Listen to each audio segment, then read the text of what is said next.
कई रहस्यमय जगहों का जिक्र है जिसे लोग सदियों तक मिथ मानते रहे हैं। लेकिन हाल ही के शोध और कहानियों ने इन जगहों को सच्चाई के करीब लाकर खड़ा कर दिया है, जिससे लोग ये सोचने पर मजबूर हो गए हैं कि क्या ये जगह वाकई में कभी मौजूद थी या फिर ये सिर्फ एक फैंटेसी थी। दोस्तों, अगर आप भी इन सवालों का जवाब जानना चाहते हैं, आप जानना चाहते हैं कि कौन सी है वो जगह और क्या कुछ उसमें खास है, तो हमारे साथ इस वीडियो में अंत तक बने रहिएगा। दोस्तों, सबसे पहले जिस जगह की हम बात कर रहे हैं वो है वित्रामनांद। इसे ग्रेट आयरलैंड और व्हाइट मैंस लैंड के नाम से भी जाना जाता है। वित्रामनांद का जिक्र हमें नॉर्स टेक्स्ट में मिलता है, खास करके the saga of Eric the red और the saga of the Greenlanders में। इन टेक्स्ट के अकॉर्डिंग वित्रामनांद एक ऐसा आइलैंड था जो आयरलैंड के पश्चिम में और नॉर्थ अमेरिका के विनलैंड के करीब था। लेकिन दोस्तों, सिर्फ लोकेशन वित्रामनांद को खास नहीं बनाता है। वित्रामनांद के रहस्यमय लोग इसकी सबसे बड़ी खासियत हैं। कुछ सोर्सेस का कहना है कि वित्रामनांद के लोग दिखने में बिल्कुल सफेद थे।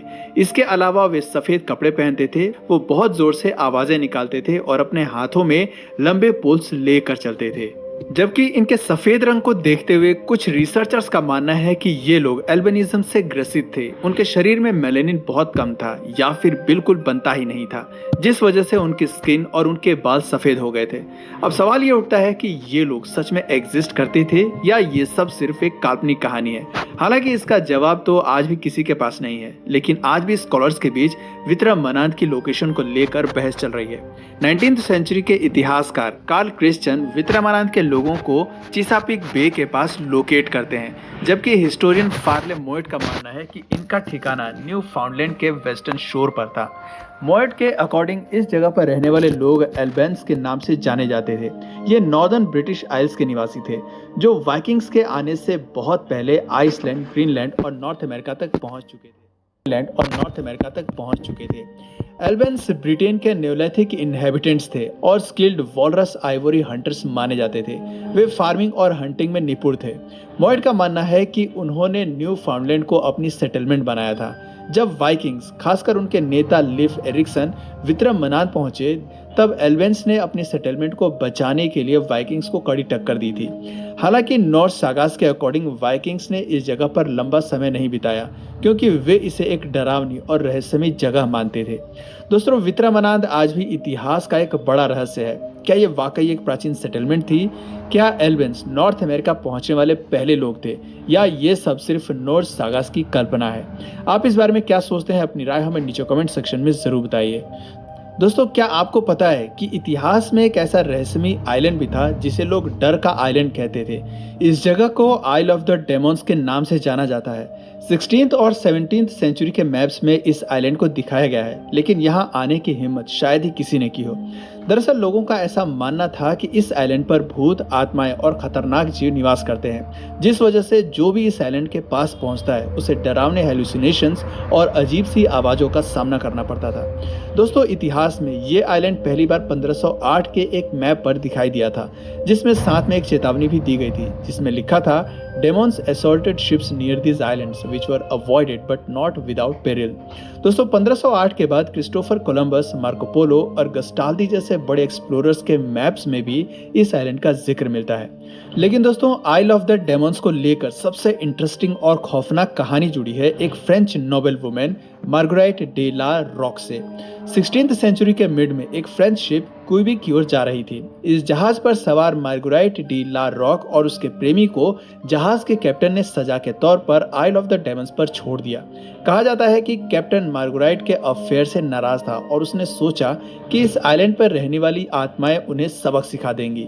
मार्गरेट प्रेग्नेंट थी। उसने अपने प्रेमी और एक मेड सर्वेंट के साथ इस डरावने आइलैंड पर शेल्टर बनाया और जंगली जानवरों का शिकार करके किसी तरह से जिंदा रहने की कोशिश की। लेकिन यहाँ का माहौल उसके लिए आसान नहीं था। कहा जाता है कि हर रात उन्हें यहाँ स्पिरिचुअल चीखें, अजीब भाषाओं में आवाजें और डरावने हेलुसिनेशन का सामना करना पड़ता था। मार्गरेट ने इस आइलैंड पर एक बच्चे को जन्म भी दिया, लेकिन कमजोरी और भोजन की कमी की वजह से उसका बच्चा जिंदा नहीं बच सका। उसके प्रेमी और मेड सर्वेंट भी धीरे धीरे मौत के शिकार हो गए। मार्गरेट पूरी तरह अकेली रह गई। मार्गरेट ने 2 साल तक इस आइलैंड पर अकेले जिंदा रहने की जद्दोजहद की। उसने शेल्टर के लिए एक रॉकी केव का सहारा लिया, जिसे आज मार्गरेट्स केव के नाम से भी जाना जाता है। आखिरकार बाद में कुछ फिशरमैन ने उसे रेस्क्यू किया। दोस्तों, मार्गरेट की इस कहानी ने उस समय यूरोप में तहलका मचा दिया था। कहा जाता है कि 17th सेंचुरी के बाद आइल ऑफ द डेमन्स मैप से गायब हो गया और आज तक इस आइलैंड का असली लोकेशन एक रहस्य बना हुआ है। कुछ हिस्टोरियंस का मानना है कि यह न्यू फाउंडलैंड या सेंट लॉरेंस स्ट्रेट के पास था। वहीं कुछ थ्योरिस्ट्स का मानना है कि मार्गरेट को हैरिंगटन हार्बर के पास छोड़ा गया था। आज भी इस जगह की कहानियां लोगों को चौंका देती हैं। लोग सोचने पर मजबूर हैं कि क्या सच में वहां भूत और आत्माएं थीं, या ये सिर्फ एक्सप्लोरर्स के डर की वजह से बनाया गया एक मिथ है। दोस्तों, नेक्स्ट जिस रहस्यमय चीज की हम बात करने वाले हैं वो एक काला पत्थर है जो मैग्नेटिक नॉर्थ पोल पर स्थित है। दोस्तों, ये कहानी है रोपेस नेग्रा की, एक फेबल्ड मोनोलिथ जिसने सदियों तक एक्सप्लोरर्स और जियोग्राफर्स की सोच को जकड़े रखा। इस मिथ की शुरुआत होती है 14th सेंचुरी के एक लॉस्ट मैन्युस्क्रिप्ट से, जिसे इन्वेंटियो फॉर्चुनाटा के नाम से भी जाना जाता है। इस मैन्युस्क्रिप्ट को एक फ्रांसीसियन मॉन्क ने लिखा था और 1360 में इसे इंग्लैंड के राजा के सामने प्रेजेंट किया था। हालांकि इस मैन्युस्क्रिप्ट का ओरिजिनल डॉक्यूमेंट खो चुका है, लेकिन इसकी कहानियां और जिक्र हमें बाद के मैप्स और अकाउंट्स में देखने को मिलते हैं। 16th सेंचुरी के प्रसिद्ध जियोग्राफर जेरार्डस मर्केटर ने इस काले पत्थर को डिटेल में डिस्क्राइब किया है। मर्काटर ने 1577 में एक लेटर में रोपेस नेग्रा का वर्णन करते हुए लिखा था, 4 देशों के बीच एक वर्लपूल है जहां पानी लगातार घूमता है और जमीन के नीचे चला जाता है, जैसे एक फनल। पोल के ठीक नीचे समुद्र के बीच एक नंगा रॉक है जो मैग्नेटिक स्टोन का बना हुआ है। मर्काटर के अनुसार ये काला पत्थर इतना विशाल था कि उसकी ऊंचाई क्लाउड्स तक पहुंचती थी, जिस वजह से ये दुनिया के हर कंपास को नॉर्थ की ओर अट्रैक्ट करता था। मर्काटर का मानना था कि इस वर्लपूल और काले पत्थर के चारों ओर 4 आइलैंड्स थे जो 4 अलग अलग देशों के थे। इन आइलैंड्स के बीच पानी इतनी तेजी से बहता था कि कोई भी बोट वहां सुरक्षित नहीं रह सकती थी। दोस्तों, मर्काटर का ये क्लेम उस समय के लोगों के लिए एक साइंटिफिक ब्रेक थ्रू जैसा था, लेकिन जैसे जैसे साइंटिफिक डिस्कवरीज बढ़ी, ये क्लियर हो गया कि ये सब सिर्फ एक मिथ था। और जैसा कि हम सभी जानते हैं कि मैग्नेटिक नॉर्थ पोल रोपेस नेग्रा की वजह से नहीं बल्कि अर्थ के मोल्टेन कोर के कारण बनता है। पृथ्वी का कोर आयरन और निकेल से बना है। जब ये मोल्टेन मेटल घूमता है तो इलेक्ट्रिक करंट्स और मैग्नेटिक फील्ड्स जनरेट होती हैं। यही मैग्नेटिक फील्ड्स दुनिया के कंपास को नॉर्थ की ओर अट्रैक्ट करती हैं। एक और इंटरेस्टिंग बात यह है कि मैग्नेटिक नॉर्थ पोल स्टेबल नहीं है। यह हर साल लगभग 6 से 9 मील तक शिफ्ट करता है। 16th और 19th सेंचुरी के दौरान magnetic north pole Arctic ocean के मेलवाइल आइलैंड के पास था, लेकिन आज ये कनाडा के नुनावत रीजन से होकर साइबेरिया की ओर खिसक रहा है।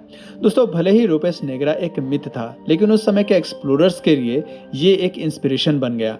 ट्रू नॉर्थ की खोज में इसने कई खोजी यात्राओं को इंस्पायर किया। दोस्तों, आज रोपेस नेग्रा का अस्तित्व डिसप्रूवन हो चुका है, लेकिन ये मिथ हमें ये याद दिलाता है कि कैसे क्यूरियोसिटी और इमेजिनेशन विज्ञान की खोज को आधार बना सकता है। दोस्तों, नेक्स्ट जिस रहस्यमय जगह की मैं बात करने जा रहा हूँ उसने सदियों तक खोजकर्ताओं और इतिहासकारों को उलझन में डाले रखा। दोस्तों, ये जगह है एंटीलिया। एंटीलिया की कहानी हमें 8th सेंचुरी में लेकर जाती है। कहा जाता है कि जब स्पेन पर मुस्लिम विजय हुआ तब कुछ क्रिश्चियन बिशॉप्स अपनी जान बचाने के लिए अपने अनुयायियों और जानवरों के साथ पश्चिम की ओर समुद्र में निकल पड़े, जहां उन्होंने एक आइलैंड की खोज की जिसे आज हम एंटीलिया के नाम से जानते हैं। कहानी के अनुसार इन बिशॉप्स ने एंटीलिया पर 7 अलग अलग सेटलमेंट्स बनाई। यही कारण है कि इसे द आइल ऑफ 7 सिटीज कहा जाता है। दोस्तों, 1367 की एक रिपोर्ट में पहली बार इस आइलैंड को मेंशन किया गया था। रिपोर्ट के अनुसार आइलैंड पर अनवांटेड विजिटर्स को डराने के लिए एक विशाल मूर्ति समुद्र तट पर खड़ी की गई थी, लेकिन इस मूर्ति को यहाँ किसने खड़ा किया था ये आज भी एक मिस्ट्री है। इसके अलावा इस आइलैंड से जुड़ी एक कहानी भी आज लोगों के बीच काफी ज्यादा पॉपुलर है। कहानी के मुताबिक 15th सेंचुरी में एक पुर्तगाली जहाज खराब मौसम की वजह से रास्ता भटक कर इस आइलैंड पर पहुंच गया। आइलैंड पर जो लोग उन्हें मिले वो काफी शांत और अजीब थे। उन लोगों ने जहाज के कैप्टन और उनके साथियों को अपने चर्च में बुलाया, लेकिन चर्च के अंदर का माहौल और वहां के लोगों का व्यवहार देखकर कैप्टन को शक हुआ कि यहाँ कुछ गड़बड़ है। बिना देर किए वो अपने साथियों के साथ फौरन अपने जहाज पर लौट गए और वहां से वापस लौटने का फैसला किया। जब वो पुर्तगाल वापस पहुंचे और एंटीलिया से लाई गई सैंड सैंपल्स की जांच की तो उन्होंने उसमें पाया कि उसमें 1/3 हिस्सा गोल्ड का था। ये खोज इतनी अनोखी थी कि इसने बाद में स्पेनिश लेजेंड्स की प्रसिद्ध सेवन सिटीज ऑफ गोल्ड की कहानियों को जन्म दिया। हालांकि एंटीलिया का असली रहस्य आज भी एक अनसुलझी पहेली है।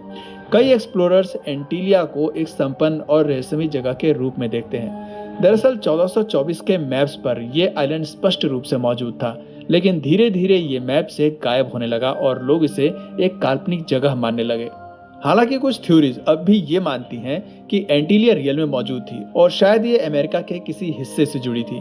दोस्तों, आइए अब बात करते हैं हमारी अगली रहस्यमय जगह एवेलॉन की, जो आर्थुरियन लीजेंड्स में हमेशा से अपनी एक खास जगह बनाए हुए है। एवेलॉन उस जादुई आइलैंड के रूप में जाना जाता है जहां किंग आर्थर की मशहूर तलवार एक्सकैलिबर को बनाया गया था। कहानी के मुताबिक जब किंग आर्थर को बैटल ऑफ कैमलान में गंभीर चोटें आई तो उन्हें एवेलॉन ले जाया गया। 12th सेंचुरी के इतिहासकार जेफरी ऑफ मॉनमाउथ ने एवेलॉन को आइल ऑफ फ्रूट ट्रीज कहा था। दरअसल ये आइलैंड अपनी जादुई खूबसूरती और सेब के बगीचों के लिए जाना जाता था। लोग इसे धरती का स्वर्ग मानते थे। दोस्तों, आज के टाइम में इंग्लैंड के ग्लास्टनबरी को एवेलॉन से जोड़ा जाता है। ग्लास्टनबरी अपने सेबों के बगीचों और दलदली जमीन के लिए काफी मशहूर है और 12th सेंचुरी में ग्लास्टनबरी एबी के मॉन्क्स ने जब क्लेम किया कि उन्होंने ग्लास्टनबरी के किंग आर्थर के रिमेन्स पाए हैं, तब से ग्लास्टनबरी लोगों के लिए एक पवित्र जगह बन गया। लेकिन सवाल ये उठता है कि क्या सच में ग्लास्टनबरी ही एवेलॉन था या फिर ये ग्लास्टनबरी को धार्मिक और पर्यटन स्थल के तौर पर मशहूर करने की एक तरकीब थी।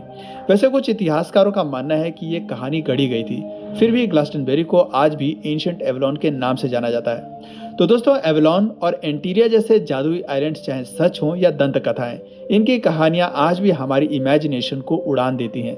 जहां एंटीलिया ने खोजकर्ताओं को नई दुनिया खोजने के लिए इंस्पायर किया, तो वहीं एवेलॉन किंग आर्थर की विरासत का हिस्सा बनकर एक जादुई और रहस्यमय दुनिया का दरवाजा खोलता है। दोस्तों, इन रहस्यमय जगहों को लेकर आपकी क्या राय है? अपना जवाब हमें नीचे कमेंट सेक्शन में जरूर बताइए। और अगर इस वीडियो से आपको कुछ नया जानने या सीखने को मिला या फिर इंटरेस्टिंग लगा, तो प्लीज इस वीडियो को एक लाइक करके अपने फ्रेंड्स और फैमिली में से जरूर शेयर करें। और यदि आप इस चैनल पर नए हैं तो प्लीज इस चैनल को सब्सक्राइब करके बेल नोटिफिकेशन आइकन को ऑन कर लीजिए, ताकि हमारे आने वाले वीडियोज आप मिस ना करें।